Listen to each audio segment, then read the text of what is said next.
I'm Lee Moore, I'm Rob Moore. and this is the Chinese Literature Podcast. Lee, I'm curious. You sent me a pair of poems recently, and you didn't give me a lot of information about either poem. A little bit of background, but not a ton. And in both cases, I read these poems and just basically went, what? So your suggestion was that, hey, we should do a short series on really weird poems in the Chinese tradition. And so we just sort of arbitrarily picked this one to start with. Dear listener, I don't even really know how to describe this poem. I'm going to let Lee take a crack at it. My best shot at it, it's like Robert Burns, the Scottish poet, meets, I don't know, a late Qing poet. I know That's exactly what it is, right? Is Rob? it really? Well, you go. I don't have a lot of information on this one. So this poem is by Gu Hongming. He is a late Qing official. He writes this in honor of the 60th birthday of the Empress Dowager Cixi, a very reviled figure in Chinese history today. But back in the day, she was pretty much the emperor. I mean, she had supplanted her son, the emperor, in 1898. There was an attempt at reform. She and a lot of conservatives took power, pushed him out, essentially hid her son away, and she took power. Then, essentially in 1899, 1900, you had this rebellion start up in Shandong province, and it was named the Boxer Rebellion. The Boxer Rebellion got its name because they were the fighters in this rebellion believed that they were imbued with mystical powers because of the martial arts that they practiced, and that they could dodge bullets, and they were going to rid all foreigners from China, get the devils out. It didn't quite work out. They invaded Beijing, led by the forces. One of the main Qing military figures in this whole thing was Prince Tuan, or Prince Tuan as it was spelt at the time. It's now spelt with in transliteration, it's spelt with a D, though at the time it would have been spelt with a T, so Tuan. You have this massive rebellion. Lots of foreigners are killed, and many more are trapped inside their houses or inside their embassies or their legations in Beijing. This was actually the source for a famous film, 55 Days in Peking, which, Rob, do you know who the lead actor was? Not a clue. Very famous actor named Charlton Heston. Oh, I think I've heard of him. Isn't he the gun dude? Yes, he was the head of the NRA for many, many years in America. The National Rifle Association, the NRA, is a highly politicized organization that he, in fact, helped politicize. Of course, we don't discuss politics, but it's just interesting to know that this whole thing, the kinds of connections. So he also, we should point out that we do know he made movies as well.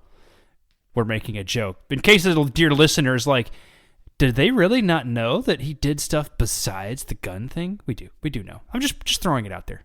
He was actually Moses, wasn't he, in the Ten Commandments? He sure was. He was Moses. He was Ben-Hur. Oh, that's right. And then he ate people inadvertently at the end of Soylent Green. So he's had a rich career. How does that connect with Robert Burns? I mean, it's not any more random than the actual poem we're talking about, which you've already set it up. Late Qing official, 60th anniversary of Cixi, the Boxers. Can you tell me, Lee, why on earth this thing reads like a Robert Burns poem? So Gu Hongming, actually, we say late Qing official, but it's important to point out he was born in Penang, in a city in Malaysia. He went to school in Edinburgh, and that's Edinburgh, Scotland, not Edinburgh, Shandong. And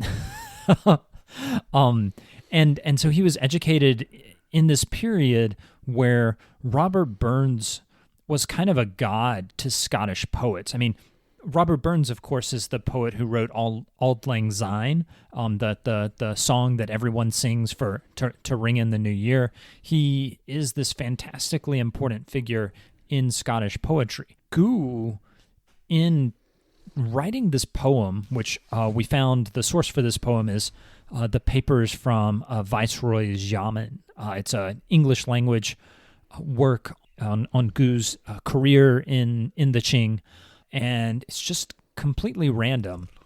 He writes this poem on Empress Dowager Cixi's 60th birthday to celebrate the Boxer rebels. Now, throughout history, the Boxer rebels have largely been reviled as these kind of anti-modern crazies who wanted to kill all the foreigners. There have been some folks in Chinese history who have looked at them positively. It's a lot easier to talk about Boxers when you're farther away from them, so today their reputation is much better.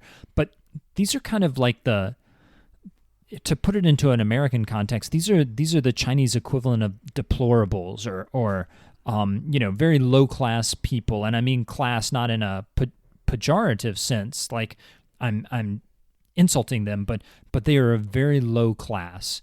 And Prince Tuan was a Qing figure who helped lead some of the military, who helped organize them militarily. So Gu has this poem written in a Scottish dialect. There were actually words in this English language poem. I don't know about you, Rob, but there were words in this English language poem that I had to look up myself because I did not know them. Yeah. So he's writing in this Scottish dialect as if Prince Tuan is some sort of Bonnie Prince Charles figure, which Bonnie Prince Charles is a Scottish figure who's very celebrated throughout Scotland as this kind of almost like Braveheart. I don't want to dive into the history of the United Kingdom. This is not the place for it. But essentially, it's kind of a rebel figure that sometimes is used to represent sort of Scottish traditions of independence. Maybe we're talking too much, Rob. Maybe I should just read some of the poem, if that's okay. If you don't mind, I can try to read this in a Scottish accent. Can you do that? Because and then we'll see if it sounds absolutely horrible, and if it does, we can delete it.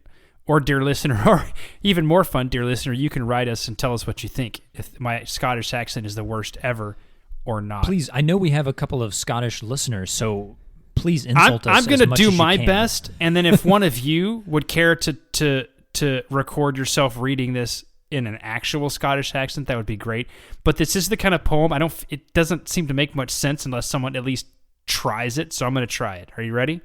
Yes. To the Lords of Convention, 'twas Prince Tuan who spoke. Ere the king's crown go down, there are crowns to be broke. Then each Boxer lad who loves fighting and fun, let him follow the bonnets of bonny Prince Tuan. Come fill up my cup, come fill up my can. Come saddle my horses and call out my men. Unfurl the banner and let fire the gun, for it's up with the bonnets of bonny Prince Tuan.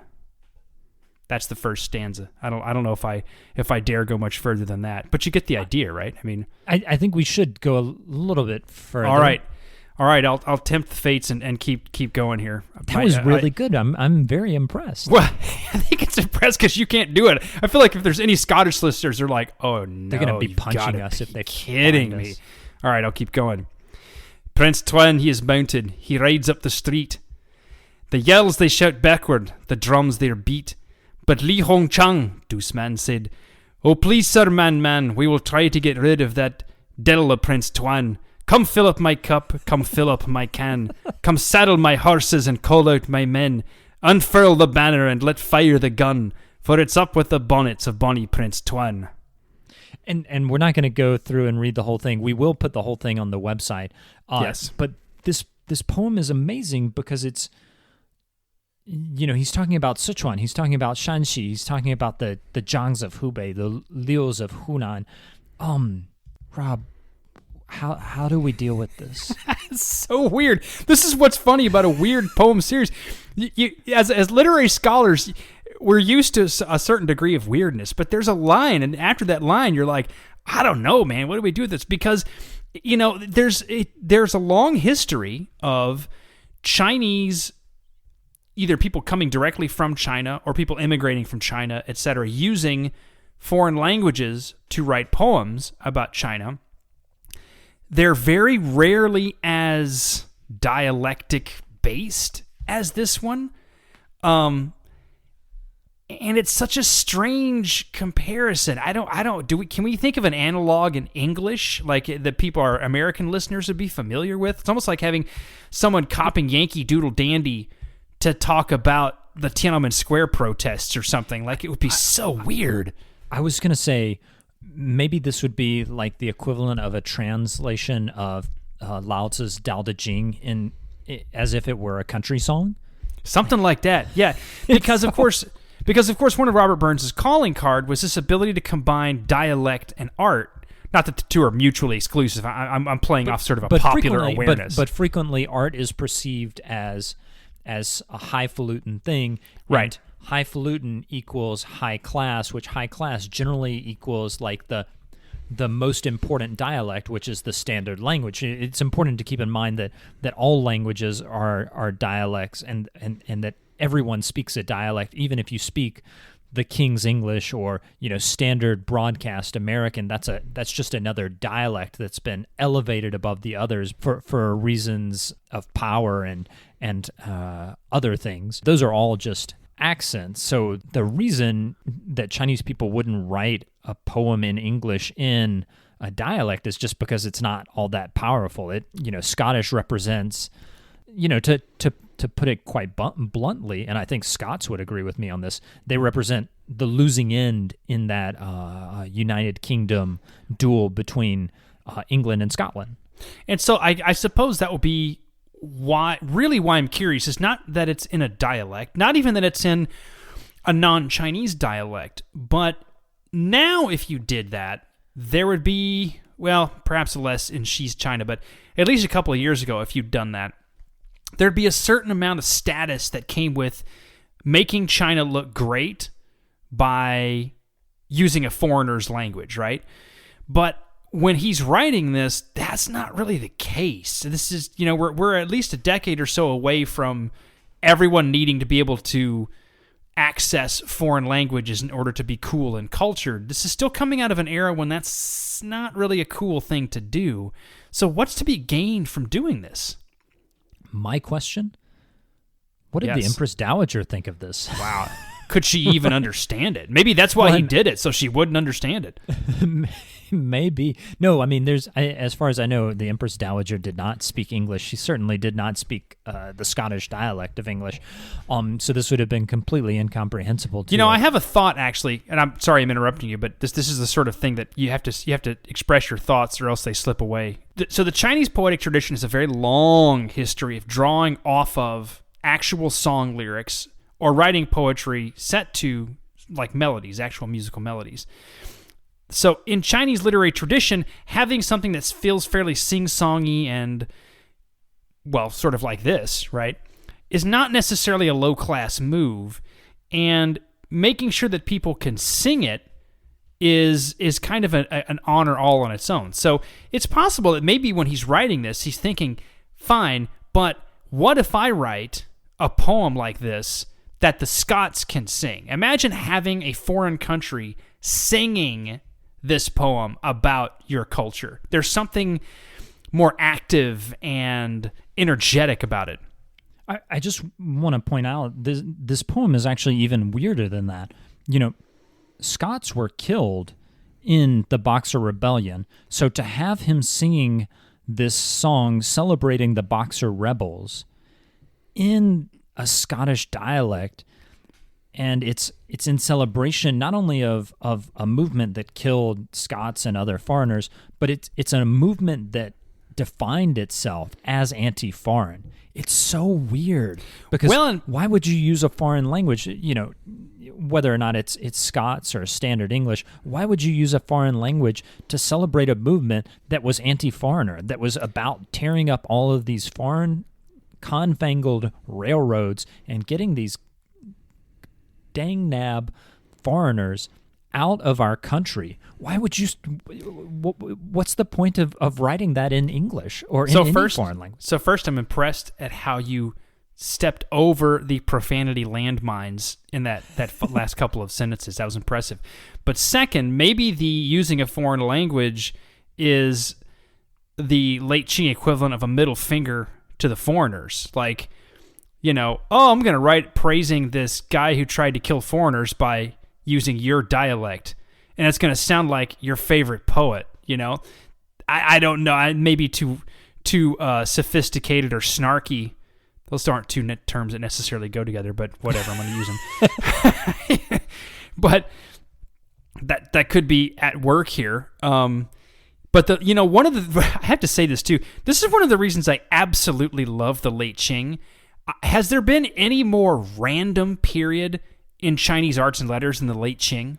It's just a grab bag, isn't it? It's a grab bag. It's just everything going in the bucket, and you just stick your hand in and see what you can get, right? And do you remember that episode we did on the news story of the stone, the Xin Shi Yes. the Weird sequel to the Dream of the Red Chamber, where Jia Baoyu wakes up Rip Van Winkle style in the late Qing, and then suddenly complains about all the foreigners, and then gets into that flying machine and hunts an ancient Chinese beast. It's so. What's fun about it is period. It's just like people just letting it go. Let's just see what happens. Now, in that environment, this poem isn't that weird, honestly. It kind of fits right in for some of this stuff. But you know what? I'll say this, though, too, because we haven't even touched on this. For what it is, for a poem that's consciously basing itself on Robert Burns, on a Scottish lyric tradition, it's really good. It doesn't read like a bad translation of something. It actually, the rhyme and the meter work, the rhythm works just fine. You can easily see someone singing this as they march. So it's actually kind of impressive in its own way. It's not a bad poem. I mean, I don't think it's as good as some of Robert Burns' better stuff. Oh no, goodness gracious! I mean, Robert Burns was a genius, and I don't think Gu Hongming is a genius, but it's still pretty fun. As we start to wrap this up, I just want to point out this poem is almost completely unknown, even in Chinese literary studies. And I say I wonder why. What's interesting, so when I was trying to find this poem, I had read the first stanza. It's featured in Cohen's History in Three Keys, which is a discussion of the historiography and history of the Boxer Rebellion. Great study, by the way. But he only has the first stanza. And so I was trying to find the whole poem. I Googled this, and I found 2 results online. Wow. And neither of them were the complete poem. I had to dig quite deep in the internet tubes to find the original. But it's actually just published in an English language book that Gu Hongming did. So you can probably find it in a university library if you have a good Asian studies collection. We're going to put the entire poem on our website. Fascinating. Someone, please, when you're drinking with someone, especially if you have Scottish friends, man, memorize this this and yell it at the top of your lungs at a bar in Edinburgh. I'm dying. Put it on TikTok. Please, just send it to us. I can't do it. There's no Scottish bars here. Sorry. But yeah. If you're in Edinburgh, if you're in Glasgow, please share this with some folks. Amazing. Yes, please do. And before we forget, social media stuff, look us up. Instagram, Chinese Lit Pod, Twitter, Chin Lit Pod, Chinese Literature Podcast at gmail.com, and Patreon at Chinese Literature, not at, there's no at there, Patreon, Chinese Literature Podcast. And please, we're not kidding here. If you have access to a Scottish environment and you do read this poem, please, for the love of all that is holy, send us something saying you did it or a recording. That would just be incredible. Yeah, share your thoughts on it. This is an insanely crazy poem. Yes. It's a great poem to start our crazy poem series. And we're only getting started. We've set the bar pretty high. We did set the bar pretty high, but I think the next one's going to meet it. I honestly do. All right, I'm Lee Moore. I'm Rob Moore. And this is the Chinese Literature Podcast.